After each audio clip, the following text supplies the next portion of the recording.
Bonjour, vous souhaitez acquérir une société? Cette opération peut être risquée. Vous pouvez, par exemple, hériter de dettes imprévues. Il est donc judicieux de souscrire une garantie d'actifs et de passifs pour vous protéger. Concrètement, l'actif correspond à ce que vous avez, le passif à ce que vous devez.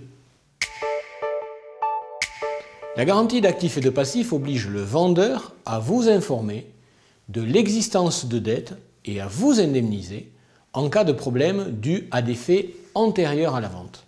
Sachez aussi que la garantie d'actifs et de passifs joue toujours en votre faveur. Elle vous protège pendant plusieurs années.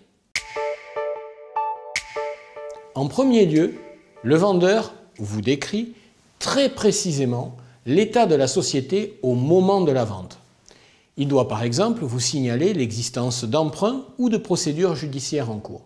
Ensuite, vous devez décider avec le vendeur de plusieurs variables concernant la garantie. Vous pouvez déterminer le champ couvert. Il doit être au minimum équivalent au passif fiscal et social.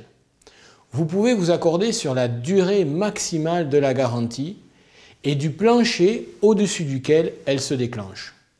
Vous pouvez définir un plafond fixe ou dégressif de son montant dans le temps. Surtout, pensez à négocier une garantie de la garantie en demandant, par exemple, au vendeur de souscrire à votre profit une caution bancaire.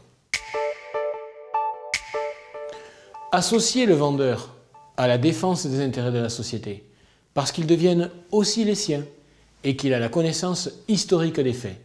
Toutes les garanties d'actifs et de passifs étant différentes, il faut impliquer les avocats des deux parties dès le début de la négociation. Vous gagnerez ainsi du temps et éviterez des tensions inutiles lors de la transmission de la société.